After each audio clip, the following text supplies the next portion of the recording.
Hydraulic horn আপনারা জানেন যে এটা আমাদের ব্রেনের উপর প্রচুর পরিমাণে একটা ইম্প্যাক্ট সৃষ্টি করে। বাচ্চারা মনোযোগ দিয়ে পড়াশোনা করতে পারে না এই হাইড্রোলিক হর্নের কারণে। 2টি গাড়িতে হাইড্রোলিক হর্ন পেয়েছি, আমরা জরিমানা করেছি। আজকে আমরা পরিবেশ বন ও জলবায়ু পরিবর্তন মন্ত্রণালয়ের আওতায় পরিবেশ অধিদপ্তর কর্তৃক আমরা বায়ু দূষণ, শব্দ দূষণের ওপর আমরা আজকে মোবাইল কোর্ট পরিচালনা করছি। আপনারা সবাই জানেন বাংলাদেশে বিশেষ করে ঢাকা সিটি বায়ু দূষণের 1 নম্বর পজিশনে সবসময় থাকে। সো আমাদের বাংলাদেশ সরকার এখন যে সিদ্ধান্তটা নিয়েছে যে বায়ু দূষণ কমানোর জন্য মোবাইল কোর্ট বিভিন্ন এনফোর্সমেন্টের ব্যবস্থা করা, যেটি আমরা প্রতিদিনই করছি। এবং আজকে আমি 4টি গাড়িতে অভিযান পরিচালনা করেছি। 4টি গাড়িতে দেখেছি প্রত্যেকটা গাড়িতেই কালো ধোঁয়ার পরিমাণ লিমিটের থেকে অনেক বেশি মাত্রায়, যেটি প্রচুর বাচ্চাদের জন্য, বয়স্ক লোকদের জন্য শ্বাসকষ্টের সমস্যা হচ্ছে এবং অ্যাজমার প্রবলেম হচ্ছে এবং বিভিন্ন ধরনের ক্যান্সার থেকে শুরু করে অনেক মারাত্মক ব্যাধির সৃষ্টি হচ্ছে।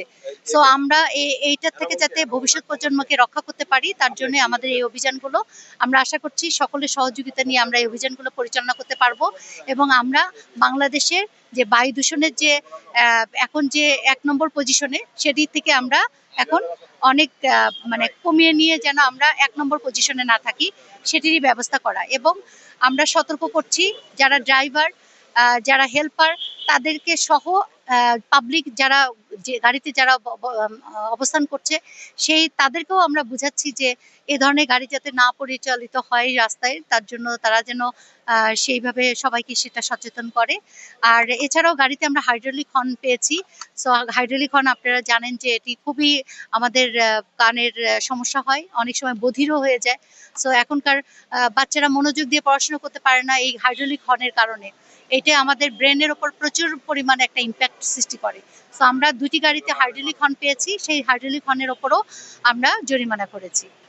হ্যাঁ, সবাই জানে, কারণ আমরা যখন হচ্ছে পলিসি মেকিং এর আগেই যখন এই ধরনের আমরা কাজগুলো নেব, তার আগেই আমরা বাস মালিক সমিতির যে সমিতি যারা নেতারা আছেন, যারা হচ্ছে ঊর্ধ্বতন কর্তৃপক্ষ আছে, এমনকি সংশ্লিষ্ট সংস্থা, তাদের সমন্বয়ে আমরা স্টেক হোল্ডার কনসালটেশন সভা করেছি। আমাদের মন্ত্রণালয় এটি করেছে এবং তাদেরকে অ্যাওয়ারনেস মূলক করা হয়েছে। শুধু তাই না, আমরা পরিবেশগত প্রত্যেকটা ইস্যু আমরা এখন স্টেপ নিয়েছি। আপনারা খুব ভালো করে জানেন গত বছরে অক্টোবর মাসে আমরা সুপার শপ থেকে পলিথিন, আমরা সিঙ্গেল ইউজ প্লাস্টিক আমরা বাতিল করেছি। এছাড়া 1 নভেম্বর থেকে সিঙ্গেল ইউজ প্লাস্টিক যাতে একেবারেই ব্যবহার বন্ধ হয় তার জন্য আমরা পরিপত্র জারি করেছি। এছাড়া এখন আমরা পাটজাত দ্রব্য ব্যবহারের ক্ষেত্রেও আমরা মোটিভেশনাল অনেক ধরনের প্রোগ্রাম করছি। এছাড়া সেন্ট মার্টিন থেকে শুরু করে ঢাকা ইউনিভার্সিটি, এমনকি প্রথমত পর্যায়ে আমরা 10টি স্কুলকে সিলেক্ট করে, আশা করছি জনগণ যদি সচেতন হয় আমরা অবশ্যই পারবো। জনগণের ইচ্ছা থাকতে হবে, জনগণকে বুঝতে হবে বিষয়টা।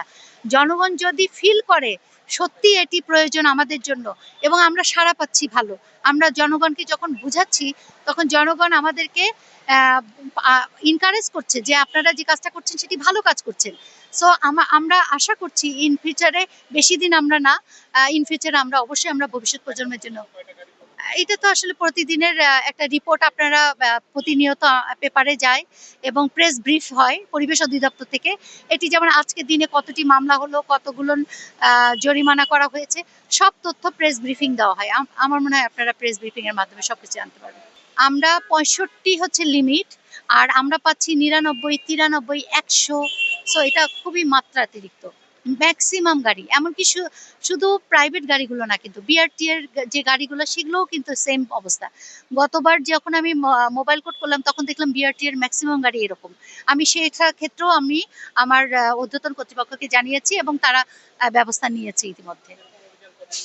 এটা চলমান প্রক্রিয়া, আশা করছি সামনের মাসেও চলবে।